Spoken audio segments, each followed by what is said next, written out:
Tonight, a bin collection strike across Scotland. Cleansing workers will walk out in August in most council areas if they don't get a better pay deal. I'm not looking forward to it just because it makes the city look really bad. Like when there's like rubbish or litter scattered about, it's not exactly enjoyable to sit there and have a pint. We'll be dirty and smelly and will make people feel uncomfortable. If it goes ahead, it'll hit the Edinburgh Festival. Also making the headlines, rebuilding their lives. The Ukrainian women who are back in business here in Scotland after being forced to flee the Russian invasion. On the road to recovery, the council says works will be finished on Sauchiehall Street in time for Christmas shoppers. And Rangers are set to sign the Dutch defender Robin Proper. I'm John Mackay. This is the STV News at 6.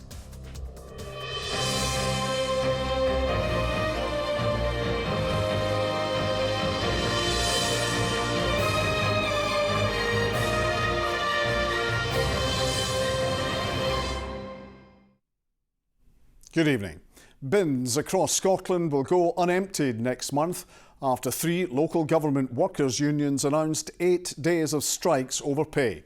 Cleansing staff in 26 councils will walk out on the 14th of August, right in the middle of the Edinburgh Festival, unless they get an improved pay offer. Political editor Colin Mackay is in the capital. So Colin, what's going to happen?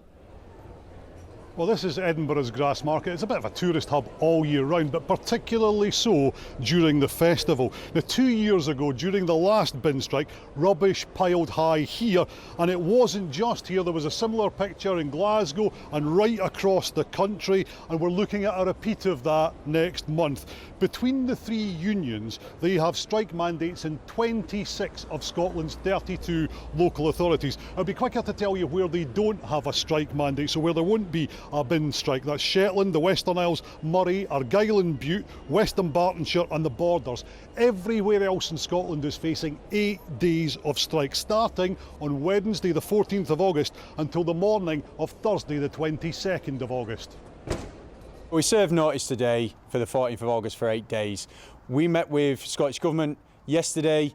They have told us they are working hard with COSLA to try and find some additional money. If they can find the additional money and we can come up with a new offer that works for our members, then we can avoid the strike action. We are trying to cause maximum disruption because that's the purpose of strike action. And what will it mean for places like Edinburgh during the festival then? Because it's the kind of thing that pictures of the rubbish piling up in the streets goes all around the world then. Yes, it's going to have that effect. We're not targeting solely Edinburgh, we are targeting the entire country. This could have been averted if COSLA had came with an offer to us months ago. They've sat in their hands for months and months, and if they'd gave us an offer months ago, this could have been averted. So that's what the unions are saying, Colin, but what's the political reaction?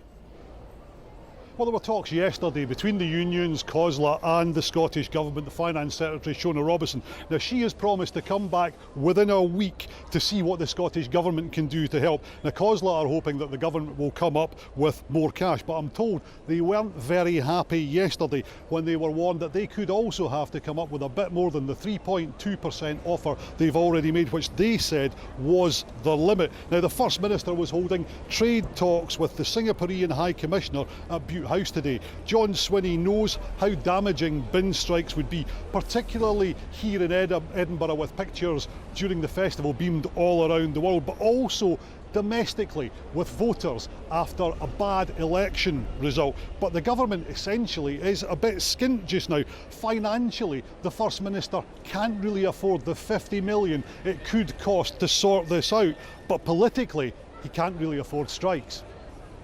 We're looking to find a way to resolve and avoid industrial action. That's what we're trying to do. Fundamentally, there has to be an offer put on the table by the local authorities to the trade unions, and the trade unions need to consider that, and we encourage that dialogue to try to resolve the industrial action. But you are trying to find more money to add to that offer? We're trying to find ways of supporting local authorities to avoid industrial action, and the Scottish Government will do all that we can to assist in that way. But people should be aware of the intense pressure there is in the public finances, and that was in no way made easier by the announcements made by the Chancellor on Monday.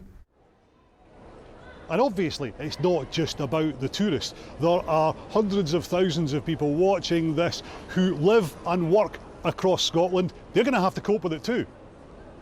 I'm not looking forward to it just because it makes the city look really bad, but nothing we can do, I guess. Well, it's not a very good look, is it? It's like you get new people coming to the pub every day, and when like the pubs, like when there's like rubbish or litter like scattered about, it's not exactly enjoyable to sit there and have a pint. I do not want to see this street blocked with all of those trash, and it will be dirty and smelly and will make people feel uncomfortable. Now the grass market's already busy. The festival hasn't even started yet, and to be honest, in this heat, it's already getting a little bit whiffy. But the unions have warned that Scotland is facing a stinking summer of unemptied bins. The government is hoping to come back with some kind of resolution within the course of the next week. But today, they and council leaders are on notice. They've got a fortnight to sort it before the workers walk out and the rubbish piles up on streets all over Scotland. Colin in Edinburgh, thank you. Broadcast TV viewing in Scotland declined significantly last year, with more than half of Gen Zers opting to watch content on video sharing platforms like YouTube and TikTok instead. Research from the broadcast regulator Ofcom found live TV continues to be most popular with older generations. Caitlin Hutchison has been looking at the story behind the figures. Come inside, roll 2, scene 4.1, take 1. As budding filmmakers, these young people know what's what when it comes to the silver screen. But does their love for moving pictures translate to the telly?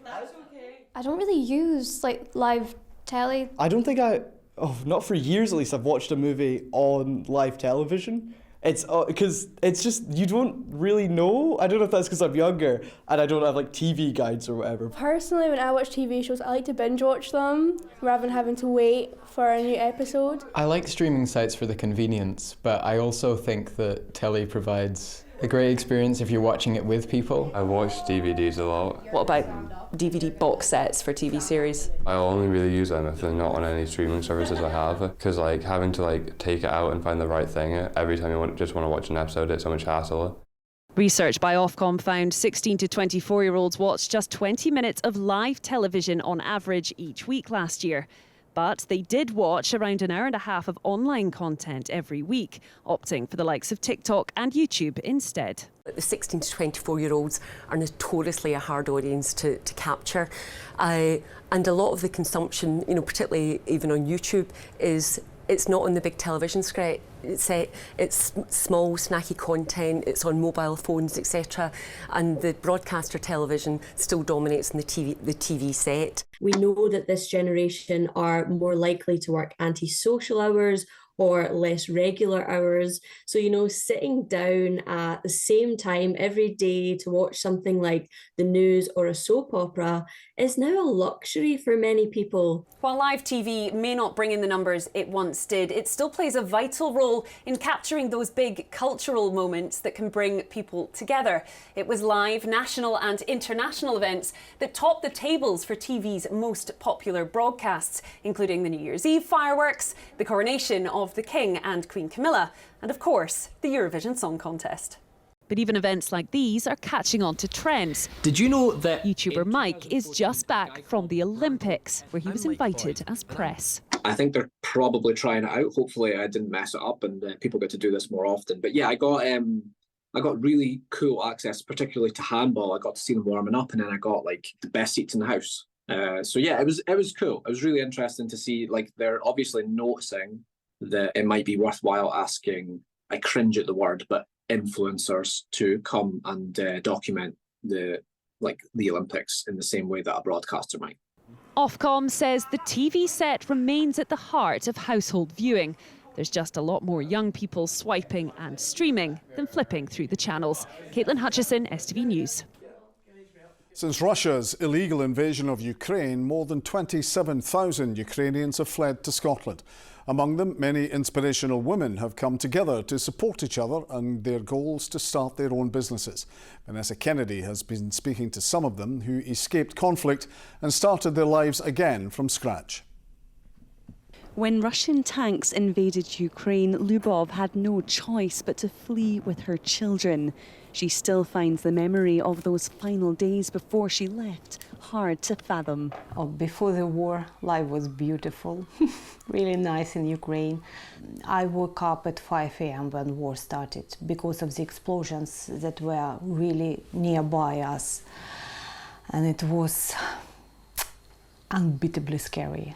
And first you don't understand what's happening, but in a second you understand that the war started.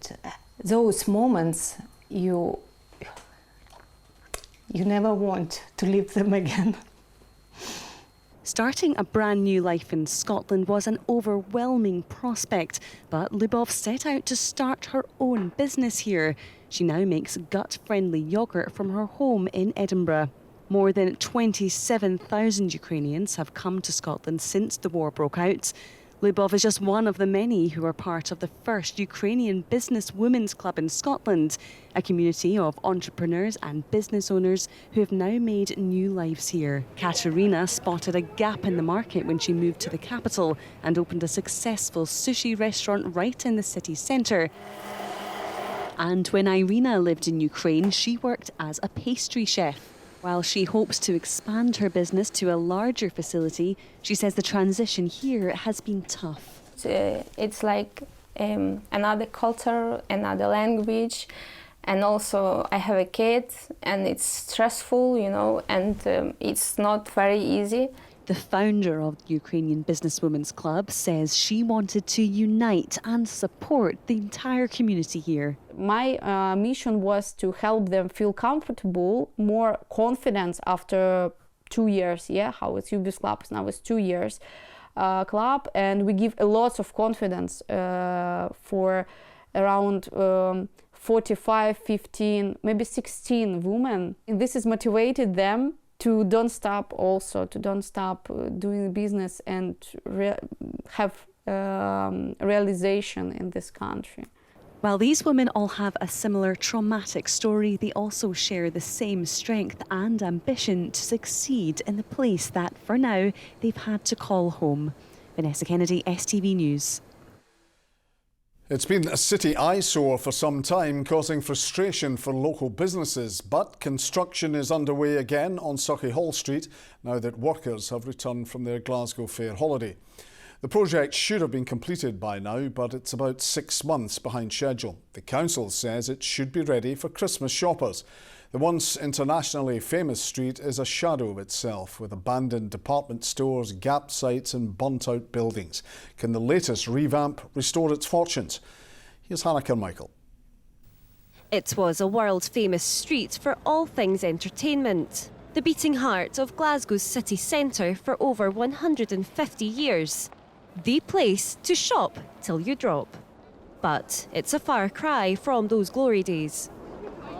As the department stores disappeared, the street declined.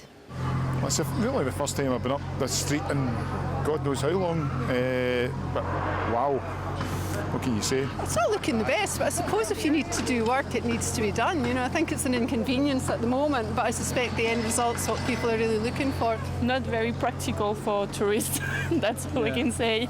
Last year saw the start of the Sauchiehall Street precinct phase of the Avenues project, a £5.7 million redevelopment consisting of new lighting, trees, roads and footpaths. The revamp was supposed to be finished by this summer, but delays have meant the completion date now won't be until the end of this year. I think that the upheaval has been, unfortunately, a necessary aspect of doing the renovation work in the area. And what we're hoping is, though, is to get that done as soon as we can and get people back into the area, enjoying it for the Christmas period, ensuring that there's not upheaval and disruption, and that we can welcome people back into the city centre and they can enjoy it as they should. But what people want is changing. City centre shopping's been badly hit by the decline in the high street. Once iconic names have been shutting up shop. Multiple properties are vacant, including 4 department stores. Shoppers are online a bit more, they're out of town a bit more, and they're doing discretionary shopping for things they want rather than need a little bit less, particularly because of the cost of living crisis. Sadly, within Glasgow, that means there's less opportunity for retailers, there's less customers, and lots of retail businesses have therefore pulled their store estates back. Sauchiehall Street's been the casualty of a lot of those decisions. Glasgow City Council says it hopes the regeneration here, along with other similar projects, will bring people back into the city centre. Now construction is back underway after the fair fortnight. Patience is key as Glaswegians await the latest chapter in the Sauchiehall Street story.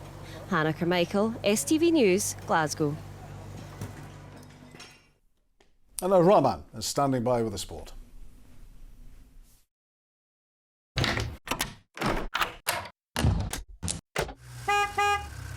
STV Sport, sponsored by the C.R. Smith Summer Sale.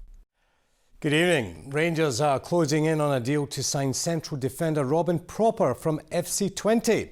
The 30-year-old, who is the captain of the Dutch side, has undergone a medical and is set to complete his move to Ibrox to become the club's 9th summer recruit. Philippe Clement has moved quickly to add a defender to his squad following the departure of Connor Golson to Cypriot side Aris Limassol. St Mirren manager Stephen Robinson wants his players to embrace and enjoy the club's first European game at home in almost 40 years. The Saints face Icelandic side Valur in the second leg of their second qualifying round of the Conference League tomorrow night, with the tie goalless from the first leg. Being put through their paces for one last time before the visit of Valur. The Paisley side last hosted a European game in 1987. Stephen Robinson knows the enormity of the occasion. There's no point downplaying it. It's been nearly 40 years in the making. So we want to go and embrace it. We want to go and enjoy it, not fear it. As I say, the players have earned the right for this. They've earned the right to be in the tie. That was the important bit from the first leg. And, as I say, we're going to go and play our game. Is the feeling like don't have any regrets now you're here to try and progress? Yes, it is. We got to try and do the best we can, because there's no point doing all that all season and then regretting playing bad or something. So we can just do the best we can, and hopefully, we'll do what the gaffer tells us to do, and hopefully that gets us the result. And the team will be backed by a sellout crowd. Over 7,000 fans will be inside the Smythe Stadium, which will host its first ever European game tomorrow night. There's going to be a terrific atmosphere. The crowd are marching to the stadium and all that as well. I've seen the boys doing the banners at the stadium when we trained today, so that's fantastic. But the players have to distance themselves a little bit from that in terms of being fully focused. It's a game. It's we have to approach it, embrace it. It's a big game. We have to go and approach it like it's a normal game. Summer signing Sean Rooney is available after serving a one-match suspension, while striker Mikael Mandron faces a late fitness test. Stars of golf, screen and sport are at Trump International Links playing in a celebrity pro-am event ahead of the PGA Seniors Championship, which gets underway at the Aberdeenshire course tomorrow. Chris Harvey is there. Basking in hot summer sunshine, more usual on the continent, the beachside dunes of the Trump International provided a stunning backdrop to the PGA Seniors Championship. Strictly Come Dancing star Anton de Beek escaping from the controversy surrounding the show to demonstrate his chops with the golf club. Now, people say this is benign conditions for golf, but this is a hard course. This is a tremendously difficult course. I mean, look around. You go sideways at all and you've got a lost ball. You need a hole in your pocket. I didn't say that out loud. Perfect approach shot, though. Very pleased so far? Do you know, between you and me, I'm playing quite nicely. Right, that's that ruined for the rest of the day. Chelsea Champions League winning manager Roberto Di Matteo was enjoying the conditions. Yeah, we are very lucky today. The sun is shining, it's beautiful weather, the temperature is just perfect for the golf, but also for the spectators, just to have a nice walk around here. Just if you look at the environment and the view that you have is quite idyllic. While fellow Italian football star Gianfranco Zola partnered defending champ Peter Baker. You spend so much time in Scotland playing golf. Every time I see you, you're playing golf here in Scotland. Yeah, they don't call me to do any football here, so I have to come and play golf. So, no, it's great to be here. While some were taking today's competition seriously, Former Boyzone singer Keith Duffy and his partner Wild Thing John Daly were out for fun in the sun. Chris Harvey, STV Sport. One final piece of football news. Brendan Rodgers says he expects the deal for Paulo Bernardo to join Celtic on a permanent basis to be concluded very soon. That's all your sport tonight.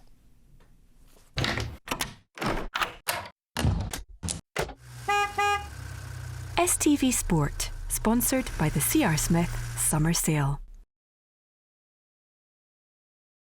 Just before the weather, one of Scotland's leading learning disability theatre companies is celebrating 40 years by taking their production An Unexpected Hiccup to the Fringe. It's an opportunity many in the company have never experienced before. Amy Flett went along to rehearsals.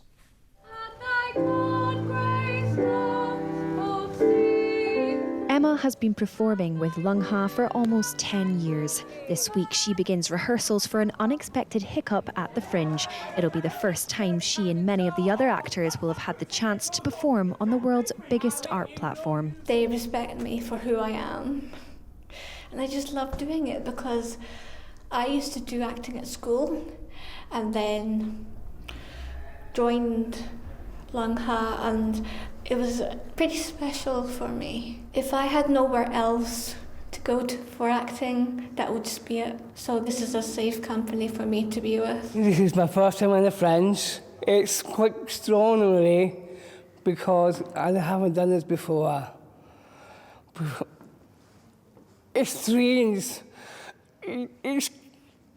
I get butterflies in my stomach sometimes. In the last 40 years, Lungha has worked with over 300 performers with learning difficulties, continuously finding new and inventive ways to make the theatre more accessible.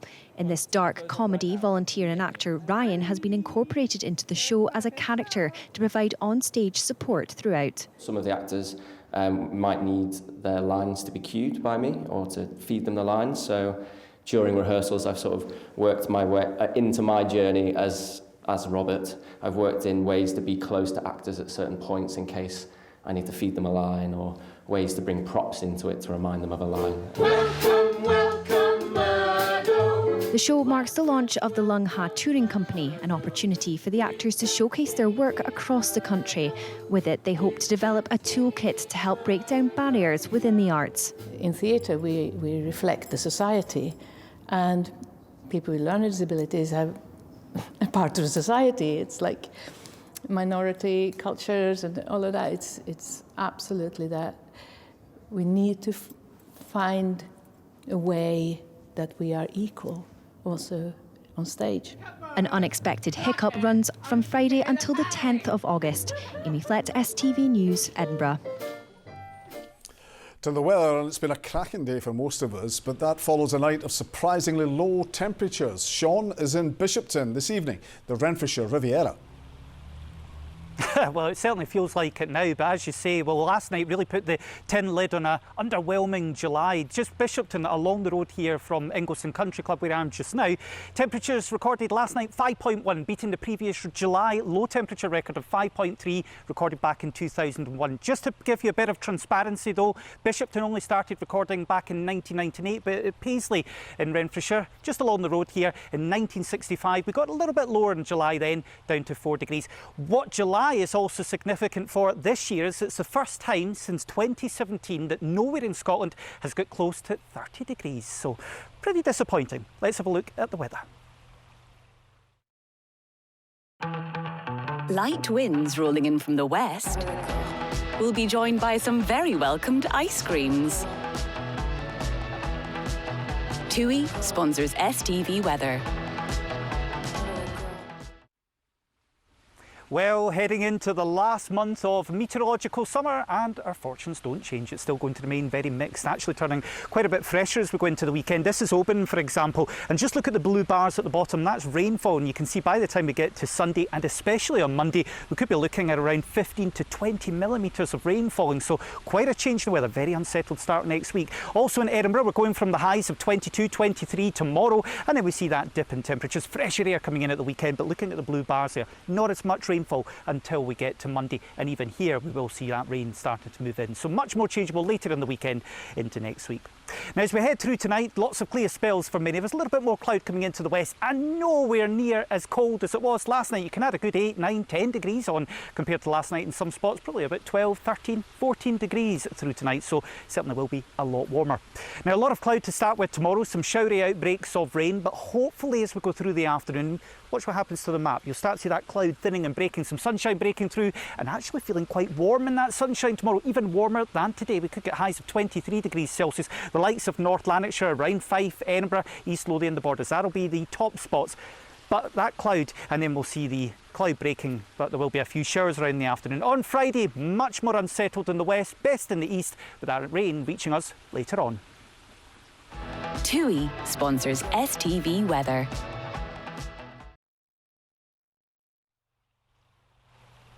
Oh well, John, well, hopefully you enjoyed your summer. If you get up the road quickly, you'll be able to have your tea out in the garden at least before the rain arrives at the weekend. Well, let's not hang about. I'm on my way from all of us. Thanks for watching and have a good night in the sunshine.